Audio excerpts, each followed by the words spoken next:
జరిగినటువంటి మార్పులతో నిమగ్న సమస్యగా మారినటువంటి వృత్తిలో మరి ఎన్నో కుటుంబాలు చిత్రమవుతూ ఉన్నాయి, ఎన్నో కుటుంబాలు బాధపడుతూ ఉన్నాయి.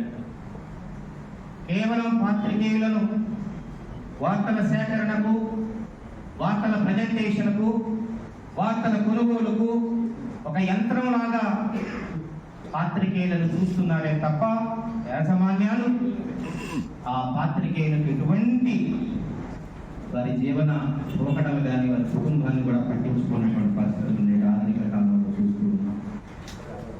టార్గెట్స్ పెట్టి తన మీద గన్ను పెట్టి పేల్చడమే తర్వాయి భాగంగా కొన్ని పత్రికలు, కొన్ని టీవీలు ఈ రోజు ముందుకు పోతున్నాయి. కానీ ఆ పాత్రికేయుడు ఇంత పరిస్థితి ఏంటి, ఆ పాత్రికేయ యొక్క ఆర్థిక స్థితిగతులు ఏంటి, ఆ పాత్రికేయుని యొక్క ఆరోగ్య పరిస్థితి ఏమిటి అని చూసేటువంటి పరిస్థితులు యాజమాన్యం కూడా పట్టించుకోవడం లేదు. దుష్టకరం, బాధాకరం.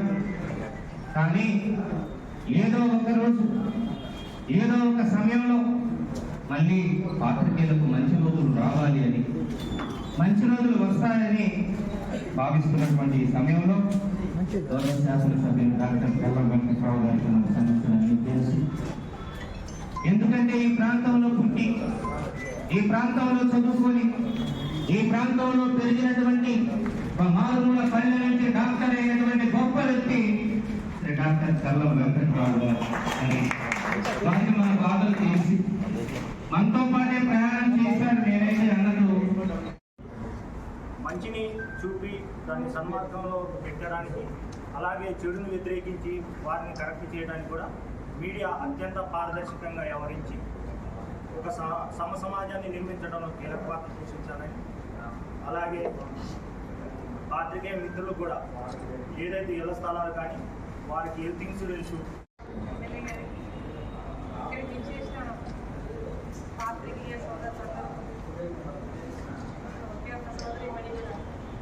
అందరికీ కూడా ఈరోజు జాతీయ పత్రికా దినోత్సవ శుభాకాంక్షలు. మా దగ్గర ఉన్న కనికన్నా కూడా పవర్ఫుల్ పెద్దనే నమ్ముతాను నేను. యాక్చువల్గా పెద్ద పవర్ఫుల్ అని నమ్ముతాను. దాన్ని కరెక్ట్గా యూజ్ చేశాం కాబట్టి చదువుకొని ఇక్కడ దాకా రాగలిగాము.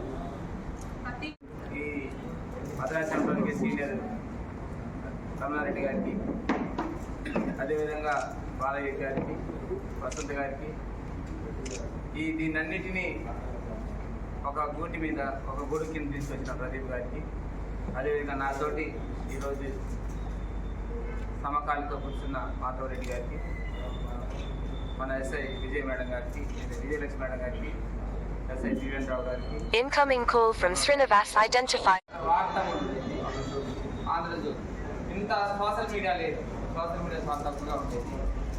ఈనాడు ఒకటి ఉండేది. మా ఊరికి వచ్చేసరికి చిన్నబండిలో దుమ్మూడ మండలం చిన్నబండిలో ఉండేవాడిని. నేను ఎంసెట్ 1990లో రాస్తే ఆ రిజల్ట్ కొరకు మా ఊరికి సిందల వెళ్ళి ఒకటే పేపర్ వచ్చేది. అది కూడా మధ్యాహ్నం అయ్యేసరికి భద్రాచలం ఒక బస్సు, భద్రాచలం నుంచి వీడు డివిజన్ చేసి వాజేడు వరకు కూడా ఒక వ్యాన్లో ఒక బస్సులో పంపేవారు. వాజేడు వారు వార్త చదవాలంటే మనకు ఇప్పుడు కమ్యూనికేషన్ అయింది అటు వరంగల్కి. ఈ భద్రాచలం వచ్చిన పేపరే వాజేడు చేరడానికి ఈవినింగ్ అయ్యేది. వాళ్ళు ఆ వార్త వినడానికి, ఈ రోజు వార్త వినడానికి వాళ్ళకి రేపు నైట్ పట్టేది. అలానే అనేవాళ్ళు టయాన్ని, ఆ రోజు టైం 4-5 అయ్యే లోపల మనం పంపాలి, అక్కడ డెస్క్ క్లోజ్ అవుతుందని. అయినా కానీ మనం ఈ రోజు పంపిన వార్త మనకు రేపు వచ్చేది కాదు. నేను కూడా విజయవాడలో ఎంబీబీఎస్ అయ్యేటప్పుడు మీడియా ఈ పేపర్ వ్యాన్లు ఉండేవి. మధ్య మధ్యలో ఒక్కసారి నాకు లేట్ అవుతే ఆ పేపర్ వ్యాన్లో వస్తూ ఉంటాం. 12-9 డస్ట్ క్లోజ్ అవుతుంది. ఎక్కడికి ఏ జిల్లా ఆ జిల్లాకే ఏ డివిజన్ కావాలి ప్యాక్ చేసి ఆ ప్యాక్ ద్వారా పంపితే అది మనం భద్రాచలం వచ్చిన తర్వాత భద్రాచలంలో దుమ్మడానికి, అంటే మండలానికి ఒకటి దుమ్మడానికి, చెర్లకి, వాజేడు, వెంకటాపురం అలా మళ్ళీ వాళ్ళు బైపర్ పెట్టేసి అన్ని పేపర్లు వచ్చేవారు, వెయిట్ చేసేవారు. బస్ స్టాండ్ ఎదురుగా ఉండేది. మనం అప్పుడు భవానీ శంకర్ గారి వాళ్ళ ఒక స్వీట్ షాప్ నుంచి ఆ పక్కన పెట్టి మొత్తం డివైడ్ చేసి, ఆ డివైడ్ చేసి అక్కడికి మళ్ళీ వ్యాన్లో పంపుతా ఉంటాం. అంతా ఒక మీడియా తెలుసుకోవడానికి అంత లేట్గా ఉంటుంది. అలా లేకపోతే ఈరోజు ఎలక్ట్రానిక్ మీడియా కానీ, ప్రింట్ మీడియా కానీ, సోషల్ మీడియా కానీ తెనాల్లో ఈరోజు రష్యాలో జరిగేది ఈరోజు మధ్యాహ్నం 10 నిమిషాల్లో మనకు రష్యాలో కానీ ఇప్పుడు జరుగుతున్న ఇరాన్ ఇరాక్లో కానీ రష్యాలో జరుగుతున్న యుద్ధాలు కానీ అలానే అనేక దేశాల్లో జరిగేది ఈరోజు ఇమ్మీడియట్గా తెలుస్తుంది. దానికి నిజంగా వీడానికి ఆనాడున్న గతంలో పెద్ద విపత్తు జరుగుతూ కూడా ఈరోజు ఒకటే కాదు, ఈరోజు మనం ఏవైతే మీకు ప్రజాస్వామ్యంలో కాన్స్టిట్యూషన్లో మీకున్న రైట్స్ కానీ అలాగే అదేవిధంగా మనం రైట్స్ మనం రాయడానికి ఒకటే అనుకుంటే అలా కాదు. మనం వాస్తవంగా ఒక విపత్తు జరుగుతుంది, ప్రమాదం జరుగుతుంది, మనకు తెలియకపోతే ఈరోజు మీడియాలో ఎలక్ట్రానిక్ మీడియాలో తప్పనిసరిగా రేపు జరుగుతుంది, ఇలా డిజాస్టర్ జరుగుతుందని దాంట్లో కూడా ఉంది ఈరోజు. అలాంటిది ఈరోజు ఇమ్మీడియట్గా ప్రజలకి తెలిసే మీడియానే ఈరోజు మీడియా.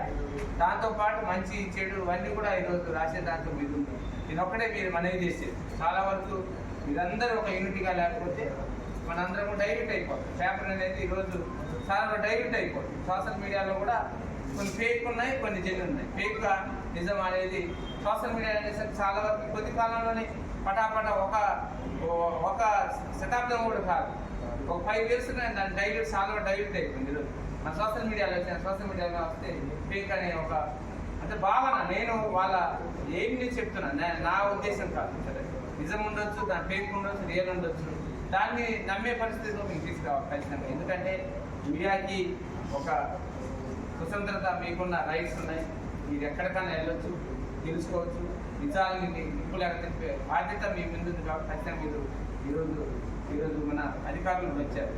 ఎందుకంటే పోలీస్ డిపార్ట్మెంట్ చాలా అవసరం. మీడియా చాలా వరకు ఏ న్యూస్ రాసినా వాళ్ళని అడుగుతారు. ఖచ్చితంగా వాళ్ళకి రిప్రజెంటేషన్ రిజెండర్ రాయాలి వాళ్ళ అధికారులు.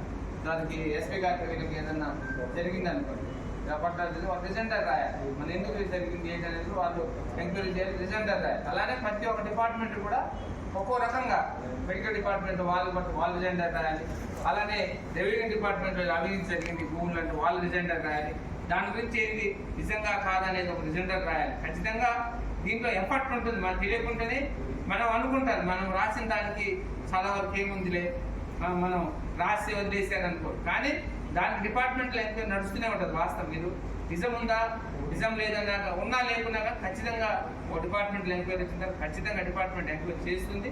దాంట్లో మీరు అలా చెప్పి వదిలేస్తారు, కానీ అధికారులు అట్లా వదిలేయారు. దాన్ని నిజం ఉందా లేదా అనే దాన్ని నిజం జరిగేంత వరకు ఇది అవునా కాదనే దాన్ని ఖచ్చితంగా యాక్షన్ ఉంటుంది. ఖచ్చితంగా ఒక అధికారి మీద ఏదైనా జరిగినా కానీ ఇలా జరిగిందన్న ఒక అధికారి కానీ రెవెన్యూ డిపార్ట్మెంట్ కానీ ఇతర ఏ డిపార్ట్మెంట్ అయినా ఈరోజు ఏ డిపార్ట్మెంట్ జరిగినా ఖచ్చితంగా ఎంక్వైరీ ఉంటుంది. ఇలా ఎందుకు రోజు సైక్లికల్గా రోజు మనం సీజనల్గా వస్తుంది, ఖచ్చితంగా సీరియల్గా వస్తుంది. కాబట్టి ఏంటి అని వాళ్ళు ఎంక్వైరీ చేస్తారు. ఖచ్చితంగా మీ పేపర్కి అది ఉంటుంది. ఖచ్చితంగా మీరు రాసే వార్తకి ఖచ్చితమైన పవర్ ఉంది. కాబట్టి ఫ్రెండ్ మేడం గారు అన్నట్టుగా గందుకన్నా ఫ్రెండే పవర్ అన్నట్టు ఖచ్చితంగా ఆ పవర్ ఉంది. అలానే మనం ఏది పడుతుంది కాకుండా ఖచ్చితంగా నేను చెప్పవచ్చని కాదు. ఎందుకంటే నేను ఒక శాసనసభ్యునిగా నేను ఒక మెడికల్ ఒక ప్రజా వైద్యునిగా నేను ఎలా బతికానో మీకు తెలుసు. మీరు ఒక నాయకుడికి ఎలా మీరు ఒక రాజ్యం ఉండాలన్నా ఇంతకుముందు అనుకునేవాళ్ళు చాలా వరకు. ఆడవాళ్ళ వల్ల రాజ్యాలు కొన్ని ఈరోజు పేపర్ చాలా ఎఫెక్ట్గా పనిచేస్తుంది. రేపు ఈరోజు మీడియాని ప్రభుత్వం నమ్ముతుంది. ప్రభుత్వం ఉన్నా కానీ ప్రభుత్వం లేదా అనే దాన్ని కూడా ఈరోజు ప్రభుత్వం ఏదైతే చేస్తున్న సంక్షేమ పథకాలు కానీ వాళ్ళు చేస్తున్న మనం మంచి పనులు చెడు పనులు వాడి అభివృద్ధిని ఈరోజు ప్రజలకు తీసుకొచ్చిన బాధ్యత పేపర్ల మీద ఉంది. ఈరోజు పేపర్ రాయకపోతే ప్రజలకు తెలియదు ఈ అభివృద్ధి ఉందా లేదా, ఈ సంక్షేమ పథకాలు ఉన్నాయా లేదా అనేది తెలపడానికి ఈ పేపర్లో పత్రికలు చాలా వరకు మీడియా ప్రభుత్వానికి అవసరం ఉంటుంది. ఖచ్చితంగా ఈరోజు మీ సేవ మరవలేనిది. దాంతో కానీ ఈరోజు జాతీయ పత్రికా దినోత్సవ సందర్భం మీరందరినీ ప్రత్యేకం ధన్యవాదాలు తెలుపుకుంటూ మీరందరూ ఒక గూటి మీదకి ఒక గొడుగు మీదకి రావాలి, భద్రాచలంలో కనీసం ఒక గూటి మీదకి రావాలని అందరినీ ప్రాధాయపడుతూ గతంలో కూడా మనం చాలా వరకు భద్రాచలంలో ఇల్లు లేవని కూడా చాలా ధర్నాలు చేయడం జరిగింది. ఆ రోజు కూడా నేను ఒక టీఆర్ఎస్ పార్టీలో స్టేట్ సెక్రటరీ ఉన్నా. ఆ రోజు ఎమ్మెల్సీలు వీళ్ళందరూ వచ్చి మీకే ఆ రోజు దీక్ష విరమించే విధంగా మేము ఖచ్చితంగా ఈ నియోజకవర్గంలో చేస్తున్న పాత్రికేయులు ఖచ్చితంగా ఇళ్ల స్థలాలు కానీ మీకు కావాల్సిన సౌకర్యాలు ఫెసిలిటీస్ కల్పిస్తాం. ఆ రోజు కూడా బాలవిజయాలు ఉన్నారు, రమణారెడ్డి గారు ఉన్నారు. అన్ని పత్రికలు అందరూ కూడా ధర్నా చేస్తే మనం ఆ రోజు నిరాహార దీక్ష చేస్తే ఆ రోజు మనం ఆ రోజు మీ అందరి ద్వారా మనం